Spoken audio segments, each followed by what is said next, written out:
Assalamualaikum warahmatullahi wabarakatuh. Bismillah, kita awali. Ini ada kalimat menarik dari Cicero. Kalimat ini terkenal sekali. Dum spiro, spero. Ini bahasa Latin ya, bukan bahasa Jawa. Bahasa Jawa didum separuh-separuh gitu ya. Ya, dum spiro spero. Jadi selama masih bernafas, aku akan tetap berharap. Selama aku bernafas, aku berharap. Ini kalimat ini maknanya dalam ya. Jangan sampai putus asa. Jangan sampai hilang harapan. Selama kita masih bernafas, harapan akan selalu ada, segala sesuatu masih mungkin terjadi. Maka jangan merasa drop, jangan merasa down, apapun situasinya. Mungkin segalanya memburuk sampai membuat kita susah bernafas. Tapi selama kita masih bernafas, harapan itu masih ada. Mungkin hari ini keluhan kita banyak sekali, problem kita banyak sekali. Mulai problem One Piece lah, problem ijazah, pajak lah, kita rasanya iki urip kok abot men ya. Apapun beratnya beban hidup ini, selama masih bernafas, harapan itu masih ada. Maka dum spiro spero. Ini kalau meminjam bahasa agama, selama kita masih bernafas, jangan putus asa. Mungkin kalau dikalkulasi rasional, daya kita, kemampuan kita terbatas untuk mengatasi semua masalah kita, tapi kita punya Tuhan, kita punya Allah. Kalau Allah menghendaki, apa sih yang tidak mungkin? Jadi ini pesan ya untuk kita semua. Ya bolehlah nanti dibikin stiker apa-apa kamu tempel di kamarmu ya. Kalau habis dimarahi dosenmu apa dicoret-coret skripsimu itu, jangan putus asa. Selama masih bernafas, masih ada harapan. Tidak ada yang boleh membuat kita putus asa. Oke, baik, kita mulai ngaji. Kata Cicero, aku tidak lagi mengidamkan kekuatan masa muda. Sebagaimana ketika muda, aku menginginkan kekuatan seekor banteng atau gajah. Orang harus menggunakan kekuatan yang mereka punya secara pantas, berapapun usianya. Jadi maksudnya, kalau memang sunatullahnya, hukum alamnya, tenaga kita susut, lakukan aktivitas-aktivitas sesuai dengan tenaga kita. Yang pantas, yang cocok, yang sesuai. Jadi jangan dikeluhkan turunnya kekuatanmu, tapi manfaatkanlah semaksimal mungkin sisa kekuatan yang kamu miliki. Sisa tenaga yang kalian punya untuk melakukan kebaikan apapun, kemaslahatan apapun, kontribusi apapun, sesuai tenaga dan usia kita. Jadi orang harus menggunakan kekuatan yang mereka punya secara pantas, berapapun usianya. Jadi itu ya, jadi problemnya bukan Pak, kok saya lemah atau saya masih kuat. Problem utamanya adalah bisa ndak kalian dengan sisa tenaga yang kalian miliki, wahai orang-orang tua, dengan sisa kekuatan yang kalian punya, tetap melakukan kebaikan, kemaslahatan, kontribusi sosial sebanyak yang kalian mampu sepantasnya. Jadi kuncinya di situ. Baik, sekarang terjawab sudah tentang ketakutan bahwa usia tua itu kita bertemu dengan kelemahan. Ada lagi yang tadi dikeluhkan, menurunnya kenikmatan hidup. Makan, minum, seks itu mungkin drastis kalau sudah tua, tidak seperti saat muda. Jawabannya Cicero apa? Kalau akal budi dan kebijaksanaan tidak cukup untuk membuat kita menolak syahwat, maka semestinya kita bersyukur bahwa usia lanjut menjauhkan keinginan untuk melakukan apa-apa yang salah. Sebab perasaan macam itu mengacaukan daya pertimbangan kita, bertentangan dengan akal budi, dan kalau aku boleh mengatakannya, membutakan mata batin dan tidak memberi ruang untuk penghayatan hidup yang baik. Ini maksudnya begini, ini konteksnya syahwat ya, termasuk kenikmatan itu kan syahwat. Kalau masih muda itu kan syahwatnya tinggi, bahkan berlebihan. Buktinya gampang lah itu. Di gadgetmu masing-masing mesti isinya banyak yang konotasinya ke sana. Dan itu normal, syahwatnya anak muda kan tinggi. Nah, seperti kalian hari ini, itu kan kalian mati-matian membendung syahwatmu. Karena kalian tahu, syahwat ini sering mendorong ke arah yang negatif. Pak, saya tidak konsentrasi belajar, Pak. Pikiran saya ke situ terus. Habis nonton video ini loh, Pak, misalnya. Nah, ini syahwat. Kamu membendungnya mati-matian. Di hadis itu saya disuruh puasa, Pak. Saya sudah puasa, Pak. Tapi kok ya masih tinggi saja. Jadi itu syahwat.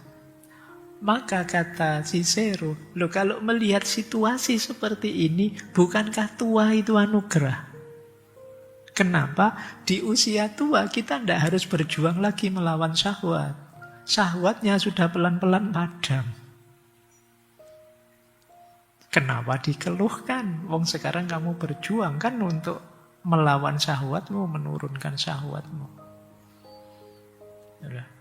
Jadi justru di situ ada rahasianya. Berarti apa? Saatnya kamu fokus ke arah yang lebih utama, lebih mulia. Kebijaksanaan, spiritualitas, kedekatan dengan Tuhan yang sekarang tidak terganggu lagi oleh dorongan syahwat. Kenapa tidak terganggu? Karena pelan-pelan syahwatnya mulai padam. Nah, nanti diingat-ingat ya kalau kalian tua, kalau kalian sudah mulai menurun vitalitasnya, jangan kemudian memaksakan diri beli obat banyak-banyak. Khawatir saya nanti jantungmu juga. Tapi baca dari sudut pandang yang berbeda. Ya Allah, alhamdulillah dulu sejak muda itu mati-matian aku mengendalikan syahwat ini. Sekarang secara otomatis terkendali. Aku tidak dikuasai syahwat lagi. Kenapa sih? Karena itu di kalimat belakang itu. Syahwat itu mengacaukan akal, daya pertimbangan kita. Membutakan mata batin. Tidak memberi ruang untuk kita refleksi. Kan kalau kamu sudah nafsumu tinggi, itu kan sudah mikir rasional, tidak bisa sudah. Diajak refleksi, Mas ojo mikir gitu-gitu.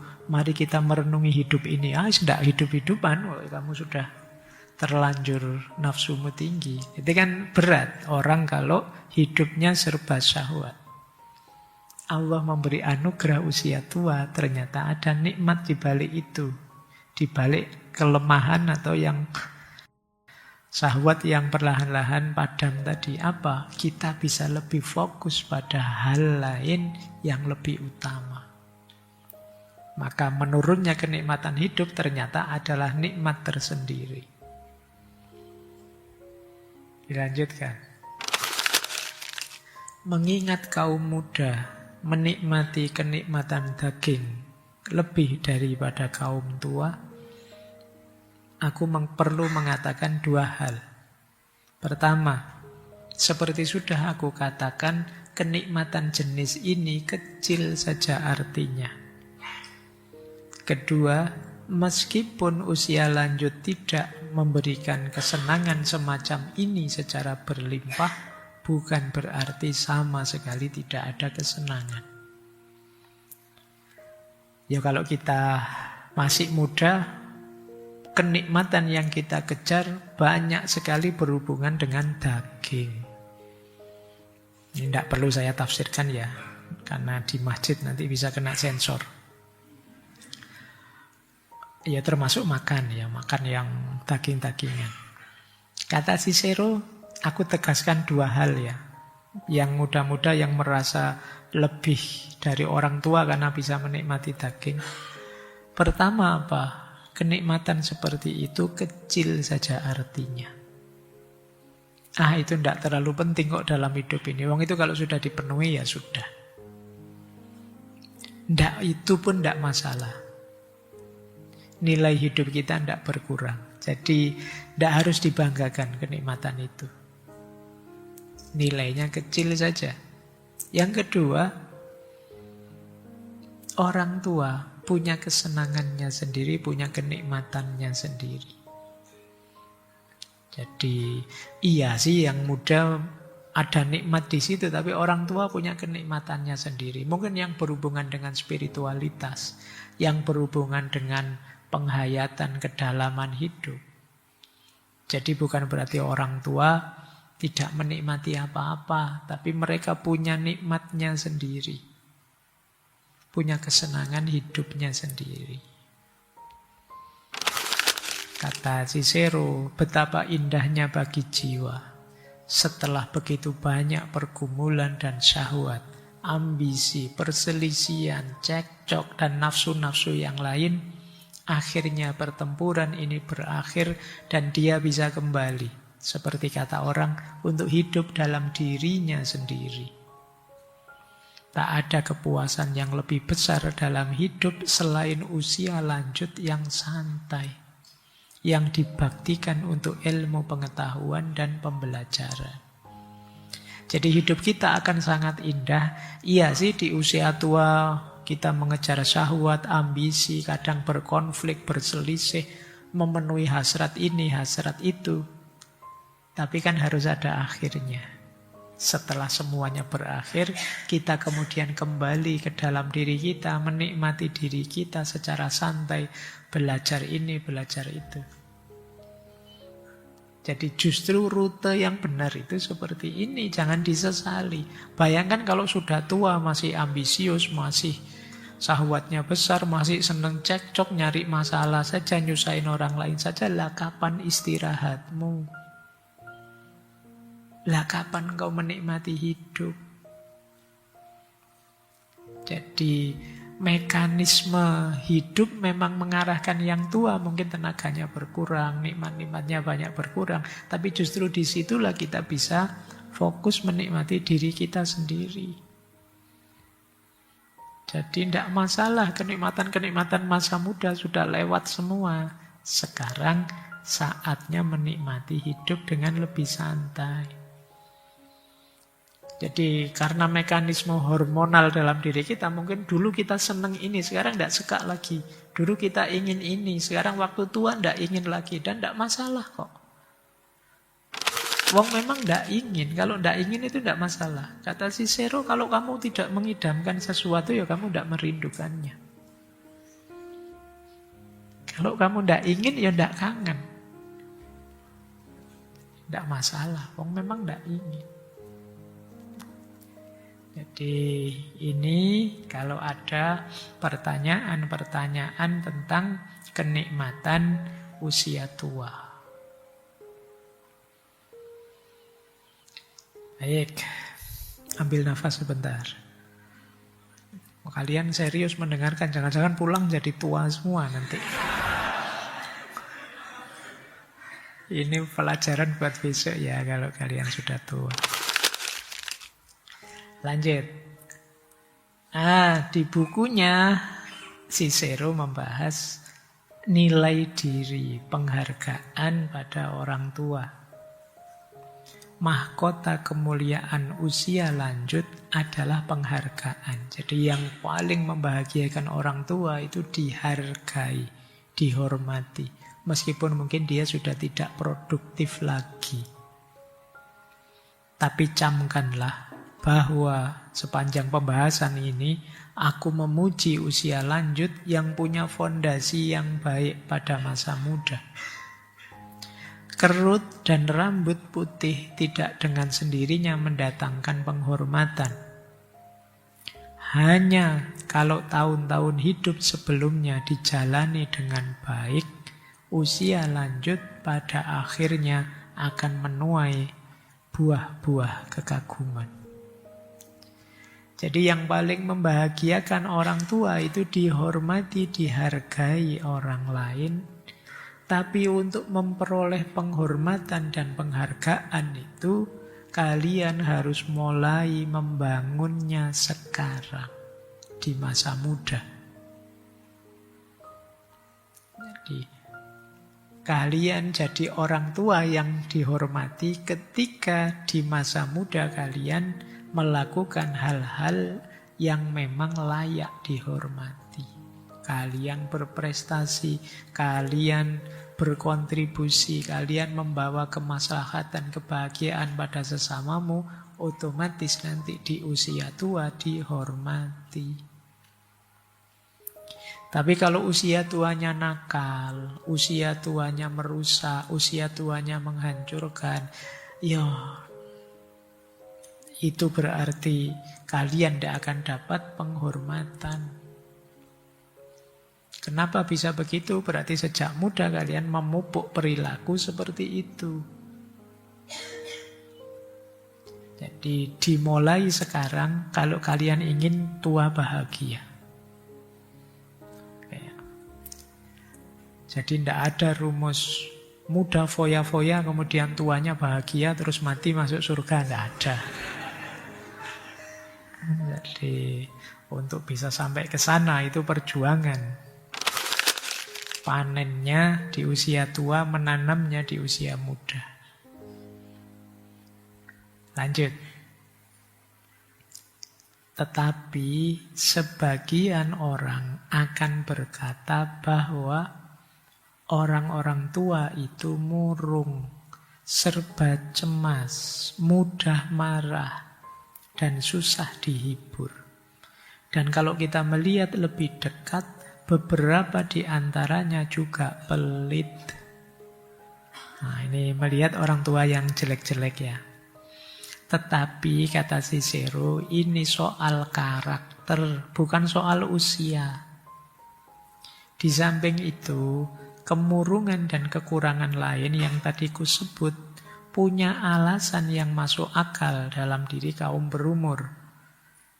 Meskipun barangkali bukan alasan yang bagus. Bagaimanapun orang-orang tua membayangkan dirinya diabaikan, dipandang rendah dan dihina. Dan memang tubuh yang rentan mudah terluka.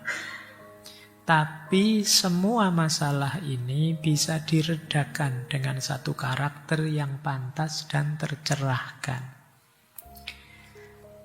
Kan disebut oleh Cicero, ada orang-orang tua itu yang murung, cemas saja dia, sensi, mudah marah, susah dihibur. Kita harus memakluminya, karena ketika orang masuk usia tua, banyak yang membayangkan, saya sudah tidak berharga lagi, mesti setelah ini saya diabaikan, nanti saya akan dipandang rendah, dihina, dianggap tidak penting. Perasaan ini muncul. Ketika perasaan seperti ini muncul, mereka jadinya baper, sensi. Jatuhnya apa? Mudah marah. Kemudian mungkin jadi tadi beberapa bahkan cenderung pelit. Kenapa dia pelit? Ya dia khawatir ini kalau tak bagi kemana-mana nanti saya disingkirkan orang, saya tidak punya apa-apa lagi. Terus dia jadi pelit. Jadi pahami psikologi seperti ini. Orang kok tiba-tiba jadi tua, karakternya berubah, jadi mudah marah. jadi serba cemas, serba khawatir, susah dihibur, ya karena dia membayangkan sekarang saya sudah tua, pastinya orang tidak menganggap saya penting lagi. Nanti saya mesti diabaikan, dipandang rendah orang. Itulah yang membuat dia terus jadi mudah marah. Jadi kalian yang memaklumi kondisi orang tua yang semacam itu. Itu bagian dari amanat untuk yang muda-muda. Baik, kita lanjutkan. Masih ada 20-an menit. Ini tugas terakhir tadi ya tentang kematian. Kalau sudah tua, sudah dekat dengan kematian. Ini menakutkan. Sekarang kita lihat. Tadi ada isu keaktifan. Kata Cicero, orang yang mengatakan bahwa tidak ada kegiatan bermanfaat untuk usia lanjut, dia tidak paham sungguh apa yang mereka katakan.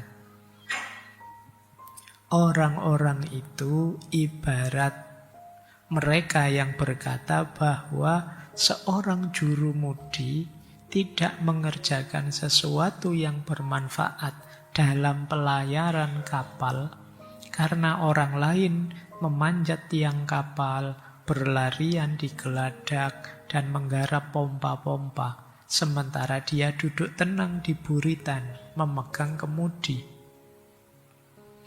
Mungkin dia memang tidak mengerjakan hal-hal seperti yang dikerjakan oleh para awak yang lebih muda.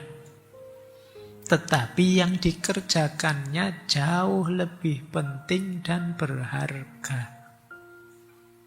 Perbuatan-perbuatan besar dilakukan bukan dengan kekuatan atau kecepatan atau kegesitan tubuh, melainkan dengan kebijaksanaan, karakter, serta daya pertimbangan yang arif.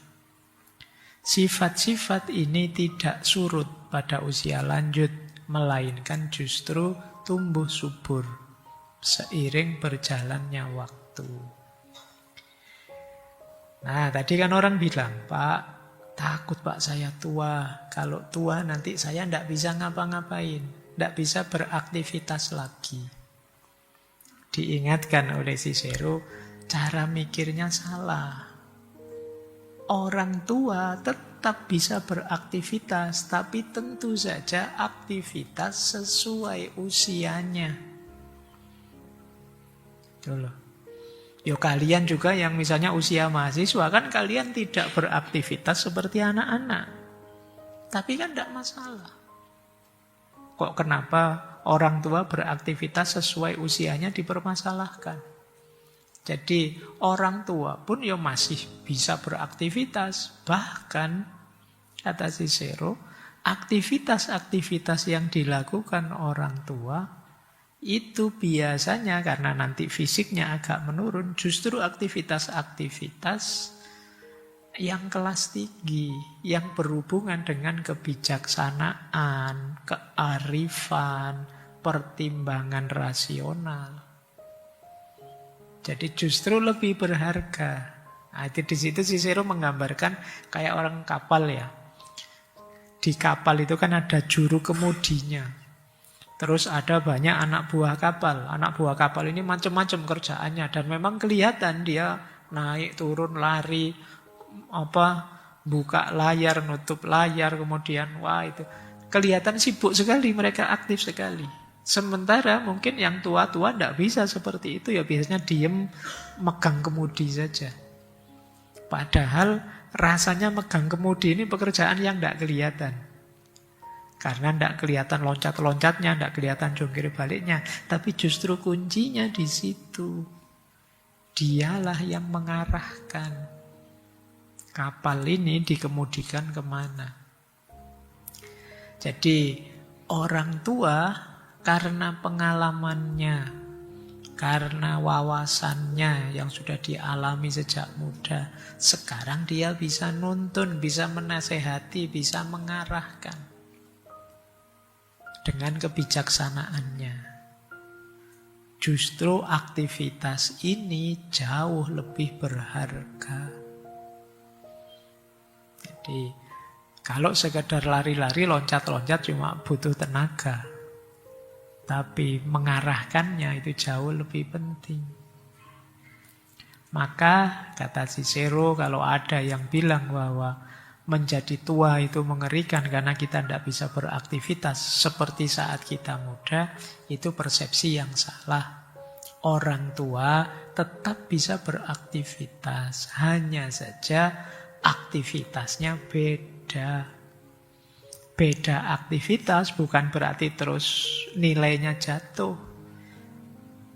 Justru aktivitas versi orang tua itu aktivitas yang sangat penting untuk hidup ini.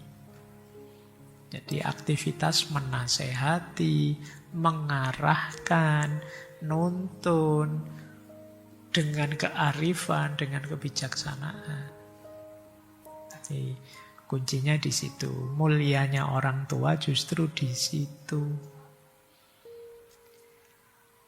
Baik, jadi yang pertama terjawab ya. Jadi bukan tidak beraktivitas, tetap beraktivitas. Berpikir kan juga beraktivitas. Ya meskipun ini jangan kalian pakai untuk membantah orang tuamu ya. Disuruh nyapu enggak mau, disuruh nimba enggak mau. Saya berpikir Pak ini. Berpikir kan juga beraktivitas. Kalau usiamu belum waktunya seperti orang tua, kamu perlu ngalami dulu.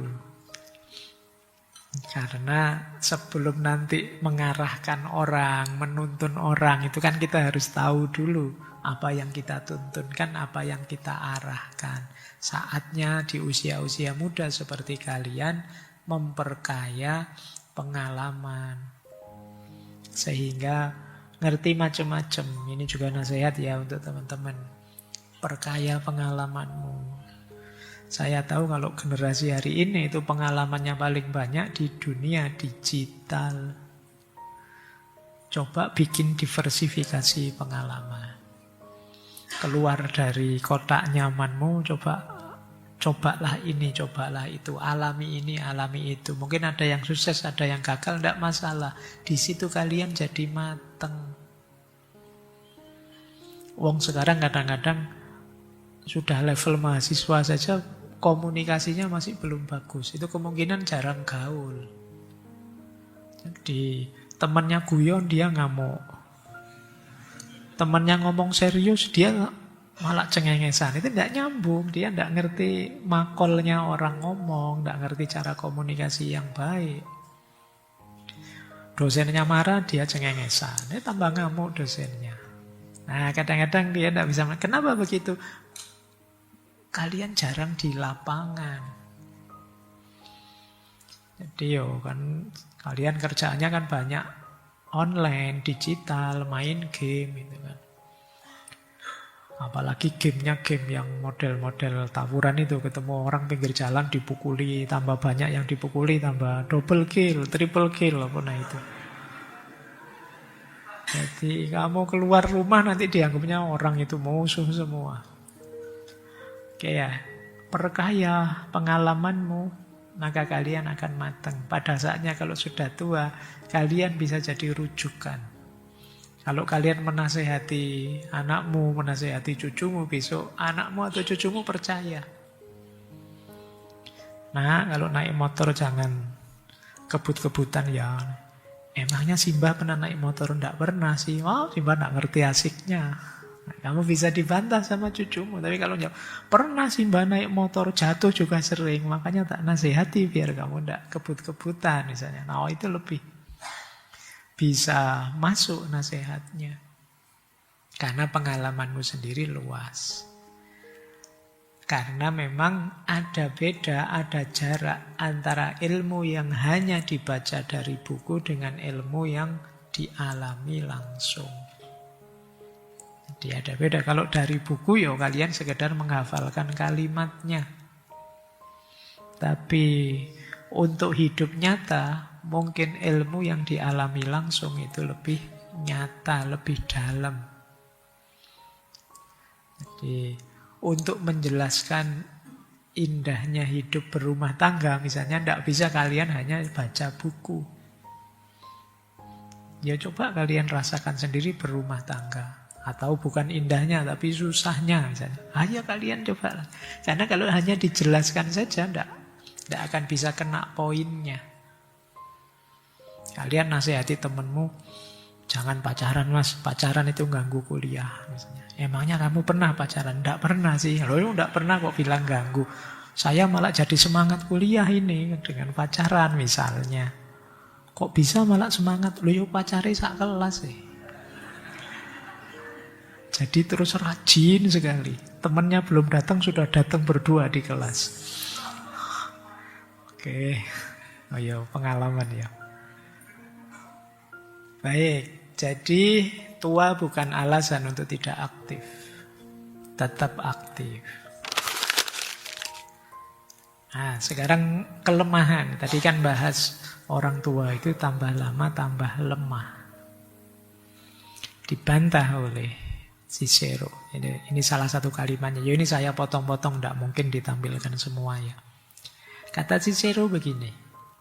Masa muda yang serba berlebihan lebih sering menjadi penyebab merosotnya kekuatan tubuh ketimbang usia lanjut. Masa muda yang nakal dan serba menghambur-hamburkan menyebabkan tubuh yang lemah di usia tua. Jadi kalau kalian takut, Pak, besok saya di usia tua kalau lemah gimana? Kalau ingin tetap fit di usia tua, mengelolanya sejak masa muda, sejak sekarang. Jadi jangan salahkan masa tuamu, tapi tegurlah masa mudamu. Kenapa di masa muda kamu tidak jaga kesehatanmu? Kamu sembrono gaya hidupmu. Akhirnya di usia tua penyakitnya banyak, macam-macam, ya lemah. Jadi problemnya sebenarnya tidak terletak di usia tuanya. Problemnya justru di usia muda. Saatnya sekarang kalian mulai ngatur ya hidupmu sendiri loh. Jangan hanya nyari enak-enak sekarang, kamu besok di usia tua. Nanti jangan-jangan usia-usia awal sudah 30-an sudah mulai asam urat, darah tinggi, diabetes, sekarang penyakit-penyakit orang kaya kamu punya. Kenapa begitu? Gaya hidupmu. Jadi orang kan takut tuanya, sebenarnya bukan tuanya yang masalah, mudamu yang tidak terkontrol. Nah, mulai sekarang ya, ayo mulai peduli dirimu sendiri. Jadi gaya hidup tadi loh. Makanan coba diatur, istirahat tidur ayo diatur. Biar tidak menyesal besok. Nanti belum terlalu tua sudah. Sekarang kemarin banyak itu cerita-cerita generasi hari ini banyak yang masih muda sudah cuci darah. Sekarang 30-an sudah mulai banyak yang tensi tinggi, darah tinggi. Banyak yang lambung. Dulu orang sakit perut itu ya mah saja sih paling. Ya paling keren ya mencret, mules gitu aja. Sekarang yang banyak asam lambung. Asam gaya hidup itu tidak cuma makanan, termasuk kebiasaanmu tertekan, gampang stres, psikosomatis itu banyak. Itu juga masalah. Sering overthinking, insecure, itu kan penyakit-penyakitmu. Itu juga ya bisa saja nanti di usia tua berefek.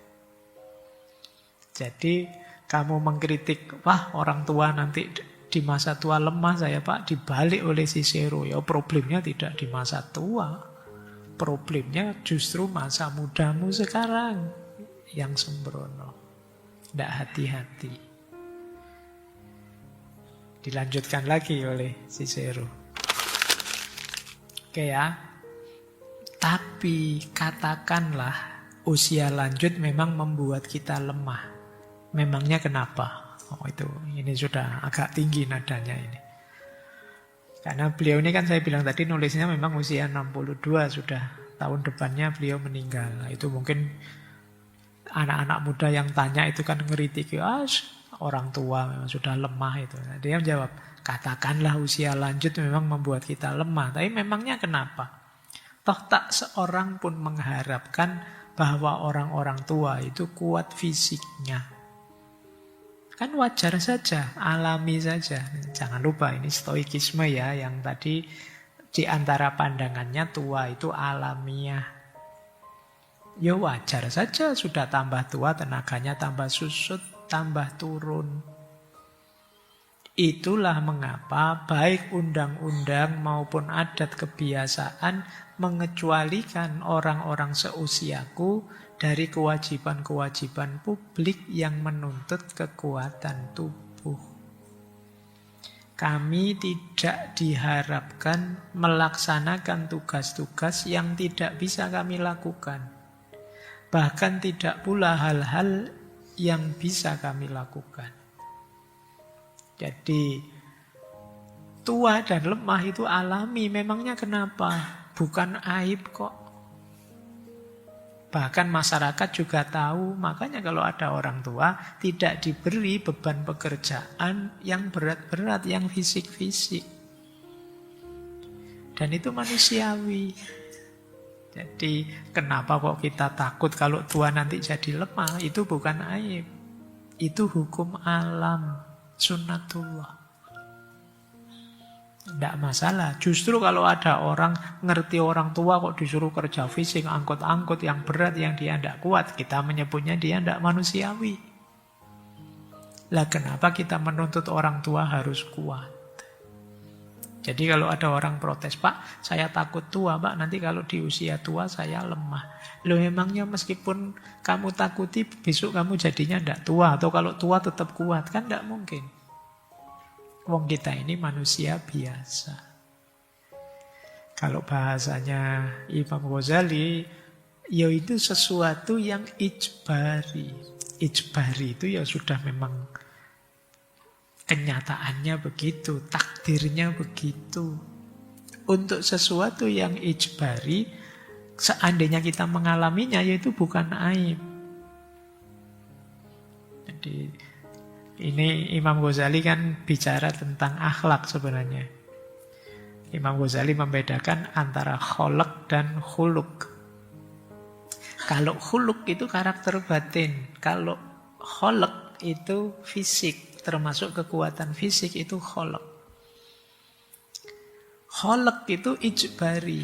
Fisik kita ini ya paket jadi kan. Kalian wajahmu seperti itu, rambutmu begitu, itu kan kamu dapat begitu saja begitu. Kamu ndak bisa nawar, kamu ndak bisa milih. Ya Allah Pak, mbok rambut saya dulu kayak siapa?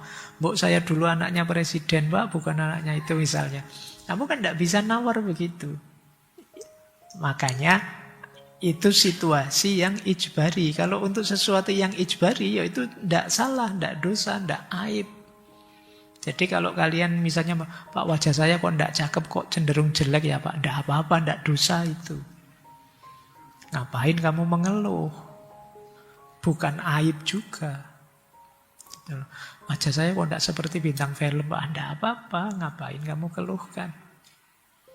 Itu sesuatu yang memang paketan sudah. Paket jadinya begitu. Jadi anggap saja itu ujian.